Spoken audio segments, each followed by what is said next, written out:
مسنون یہ ہے کہ جب بھی کوئی دعا کی جائے تو اس سے پہلے اللہ تبارک و تعالیٰ کی حمد کی جائے. سورہ فاتحہ میں بھی اللہ تبارک و تعالیٰ نے ہمیں دعا کا طریقہ سکھایا. اصل مقصود تو دعا تھی کہ اہدنا الصراط المستقیم صراط الذین انعمت علیہم غیر المغضوب علیہم ولا الضالین.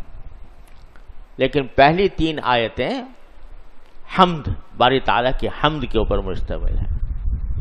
الحمدللہ رب العالمین الرحمن الرحیم مالک یوم الدین ایاک نعبد و ایاک نستعین، یہ سب حمد اور بندے کی اللہ تبارک و تعالیٰ کے سامنے بندگی کا اظہار. اس کے بعد مانگا اہدنا الصراط المستقیم.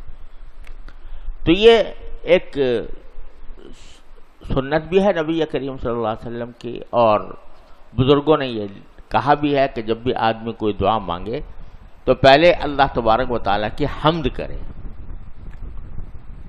اور اس کے بعد نبی کریم سرور دو عالم صلی اللہ علیہ وسلم پر درود بھیجے، پھر دعا مانگے اپنی. یہ جو کہا کہ پہلے تعریف کرے اللہ تعالیٰ کی، حمد کرے، تو یہ دعا کا ایک مقدمہ ہے، دعا کا ایک زیور ہے جو شروع میں اللہ تبارک و تعالیٰ نے کہ توفیق سے بندہ حمد کی شکل میں پیش کرتا ہے. حدیث میں آتا ہے کہ جب میدان حشر میں لوگ برا حال ہوگا، گرمی ہوگی اور سورج سوا نیزے پر آ جائے گا اور لوگوں کے پسینے بہہ رہے ہوں گے، ایسے پسینے بہ رہے ہوں گے کہ کسی کے ٹخنوں تک آ رہا ہے پسینہ، کسی کا گھٹنوں تک آ رہا ہے، کسی کا، اور انتظار میں ہوں گے لوگ، حیران ہوں گے، پریشان ہوں گے اس گرمی کی حالت میں. یا اللہ، یعنی کم از کم کچھ آگے معاملہ بڑھے تو صحیح، کوئی حساب و کتاب شروع ہو، آگے چل کر ہمارا فیصلہ ہو، جہاں بھی جانا ہو. کوئی لوگ اس پریشانی میں ہوں گے تو اور مختلف انبیاء کرام علیہ السلام کے پاس جائیں گے، ان سے کہیں گے کہ آپ دعا فرمائیں اللہ تعالیٰ سے اور ہمارا یہ کیفیت جو ہے یہ دور ہو جائے ہم سے. نوح علیہ السلام کے بعد جائیں گے، ابراہیم علیہ السلام کے بعد جائیں گے، موسیٰ علیہ السلام کے بعد جائیں گے. آخر میں سارے انبیاء جو ہیں وہ کہیں گے کہ سید الانبیاء صلی اللہ علیہ وسلم کے پاس جاؤ. ہر ایک اپنی اپنی کہے گا نفسی نفسی نفسی نفسی، مجھے تو اپنی جان کی پڑی ہوئی ہے، میں کیا اللہ تعالیٰ کی بارگاہ میں پیش ہوں. آخر میں حضور نبی کریم سرور دو عالم صلی اللہ علیہ وسلم اللہ تبارک و تعالیٰ کی بارگاہ میں حاضر ہوں گے اور سجدے میں گر جائیں گے. تو حضرت رسول کریم صلی اللہ علیہ وسلم اس وقت کے بارے میں فرماتے ہیں کہ اللہ یلہمنی محامدہ، اللہ تعالیٰ مجھے اپنی حمد و ثنا کے ایسے الفاظ میرے دل میں ڈالیں گے، ایسے الفاظ دل میں ڈالیں گے جو اس سے پہلے کبھی کسی نے کہے نہیں. اور اس محامد کا واسطہ دے کر، یعنی اللہ تبارک و تعالیٰ کی حمد و ثنا کا واسطہ دے کر میں اللہ تبارک و تعالیٰ کی بارگاہ میں درخواست پیش کروں گا. تو وہاں بھی ضرورت تو تھی دعا کی، لیکن پہلے اللہ تبارک و تعالیٰ نے دل میں ڈالے ایسے محامد، یعنی حمد و ثنا کرنے کے ایسے طریقے جو پہلے کسی کے سمجھ میں نہیں آئے تھے، پھر دعا مانگی. تو اللہ تبارک و تعالیٰ سے دعا مانگنے کا ایک اچھا طریقہ، مسنون طریقہ، اللہ تعالیٰ کے قرب حاصل کرنے کا طریقہ یہ ہے کہ پہلے حمد کرے اللہ تعالیٰ کی. اور اس میں بھی بظاہر یہ راز ہے، اللہ عالم، کہ جب ہم کوئی اپنی حاجت مانگتے ہیں اللہ تبارک و تعالیٰ سے، یا اللہ ہمیں روزی دے دے، ہمیں صحت دے دے، ہمیں عافیت دے دے، تو اس میں اگر دیکھا جائے تو ایک تھوڑا سا اللہ بچائے شکوے کا سا پہلو نکلتا ہے. یعنی یہ کہ اگر اللہ تعالیٰ کی نعمتوں کو دیکھو تو باوجود اس تکلیف کے جس میں آدمی بندہ دعا مانگ رہا ہے، اس تکلیف کے باوجود سارا جسم اور سارا وجود اللہ تبارک و تعالیٰ کی نعمتوں میں ڈوبا ہوا ہے. اس وقت بھی آنکھیں دیکھو، کان دیکھو، اور اپنا جسم کے اعضاء دیکھو، اللہ تعالیٰ کی طرف سے دیا ہوا رزق دیکھو، وغیرہ وغیرہ، ڈوبا ہوا ہے نعمتوں میں. اب کہتا ہے کہ مجھے صحت دے دو، تو اس میں ایک پہلو نکل سکتا تھا شکوے کا کہ مجھے آپ نے بیمار کر رکھا ہے، مجھے آپ نے جو رزق میرا کم ہے، نوکری نہیں مل رہی، تو ایک شکوہ ہوتا نا. تو دعا بہت اچھی چیز ہے، شکوہ بہت خراب چیز ہے. اللہ تعالیٰ سے مانگنا یہ بہت اچھی چیز ہے اور بہت مبارک چیز ہے. خوب مانگو اللہ میں سے، چھوٹی بڑی ہر حاجت مانگو.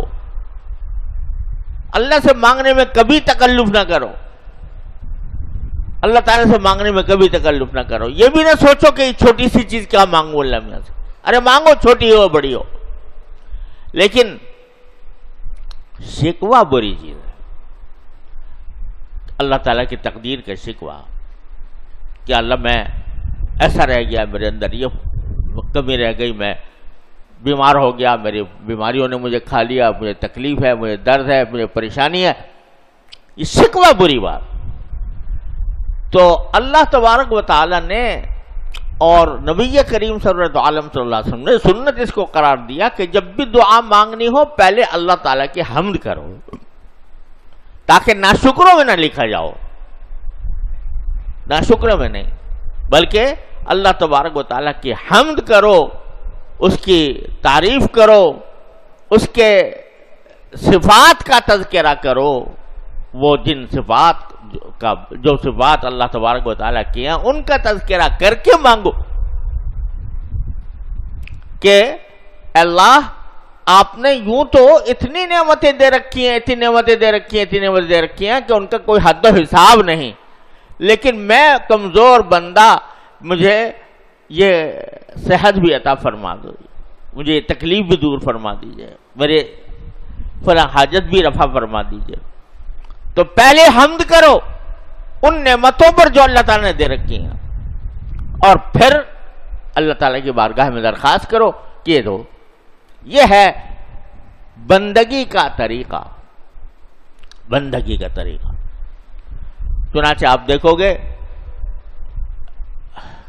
اکثر و بیشتر نبی کریم صلی اللہ علیہ وسلم کی دعاؤں میں نظر آئے گا کہ شروع ہوتی ہے باری تعالیٰ کے حمد سے. اللہم رب السماوات السبع وما اضلت ورب الارضین وما اقلت ورب الشیاطین وما اضلت کل جار من شرک اجمعین. تو پہلے اللہ تعالیٰ کے محامد، اللہ تعالیٰ کی حمد اور ثنا، پھر حاجت کا مانگنا. تو شکر بڑی عظیم چیز ہے، اور اسی میں شکر ہی کا ایک حصہ ہے اللہ تبارک و تعالیٰ کی حمد بیان، حمد کرنا. اور حمد کرنے کے بعد جو دعا کی جائے گی وہ اللہ تبارک و تعالیٰ کے ہاں قبول ہوگی. کوئی یوں سمجھے الیاذ باللہ کہ پہلے اللہ میاں کی خوشامد کرو پھر مانگو، یہ اللہ تعالیٰ کی شان عطا سے تو یہ بات مناسبت نہیں رکھتی کہ بھئی پہلے ہم تعریف کریں اور جا کے چاپلوسی کریں اور ان کا حمد و ثنا سے دل خوش کریں پھر ہمیں دیں. ارے وہ تو ہماری حمد و ثنا سے بے نیاز، کوئی ساری مخلوق دنیا کی اللہ تبارک و تعالیٰ کی تعریف اور حمد و ثنا کرنا چھوڑ دے، اس کی عظمت و جلال میں کوئی کمی نہیں آتی۔ پھر یہ کیا بات ہے کہ کہا جا رہا ہے حمد کرو؟ پہلے دو باتیں، ایک بات تو میں نے ابھی عرض کی تاکہ ناشکری اور شکوے کا انداز نہ ہو، دعا کے اندر شکوے کا انداز نہ ہو، اپنی عاجزی کا اظہار ہو، اپنی بندگی کا اظہار ہو، شکوے کا نہ ہو۔ تو اس لیے حمد پہلے کر کے وہ شکوے کا جو شائبہ ہے وہ دور کیا جا رہا ہے۔ دوسری بات یہ سمجھیں کہ اللہ جل جلالہ کے جو تعریف کے کلمات ہیں اس سے اللہ میاں کو تو کوئی فائدہ نہیں پہنچتا، نہ کوئی ان کو مزہ آتا ہے کہ بندہ میری تعریف کرتا رہے۔ وہ تو ہم جیسے لوگ ہیں نا کہ تعریف سے خوش ہوتے ہیں، تعریف کوئی کرتا ہے تو ہمارے دل کو خوشی ہوتی ہے، ہمارا حوصلہ بڑھتا ہے۔ اس کو نہ حوصلہ بڑھانے کی ضرورت ہے، اس کو نہ تعریف کرانے کی ضرورت ہے، وہ تو بے نیاز ہے اس سے۔ لیکن یہ جو تعریف کے کلمات ہیں، الحمدللہ، لا الہ الا اللہ، سبحان اللہ، یہ بذات خود بڑے عظیم انوار و برکات کے کلمات ہیں۔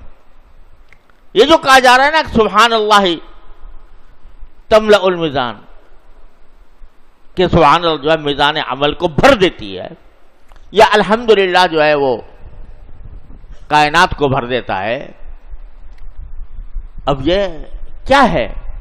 یہ کلمہ میری زبان سے نکلا، 1 سیکنڈ میں ادا ہو گیا، لیکن اس کو جو انوار و برکات عطا ہوئے ہیں، ان کی خاصیت یہ ہے، ان انوار و برکات کی خاصیت یہ ہے کہ جو کلمہ انسان زبان سے نکالے گا، حمد کا کلمہ، وہ اس کے لیے برکات کھینچ کر لائے گا، وہ انوار کھینچ کر لائے گا جو ہمیں ابھی پتہ نہیں۔ اتنا تو پتا ہے کہ آسمان و زمین کو بھر دیتا ہے، یہ بتا دیا رسول کے کس طرح بھرتا ہے، کیا اس کی خاصیت ہے، یہ ابھی ہمیں پتہ نہیں ہے، اور انشاءاللہ وہاں جا کر پتہ لگے گی کہ الحمدللہ کیا چیز تھی اور سبحان اللہ کیا چیز تھی، یہ کیا کلمات تھے۔ یہ کلمات جن انوار کی شکل میں وہاں پر ہمارے سامنے آئیں گے، اس وقت ہماری پہنچ وہاں تک نہیں ہے۔ تو اللہ تبارک و تعالیٰ یہ چاہتے ہیں کہ میرا بندہ دعا کرنے سے پہلے ان انوار و برکات کو حاصل کر لے جو ان کلمات میں اللہ تعالیٰ نے پوشیدہ رکھے ہیں۔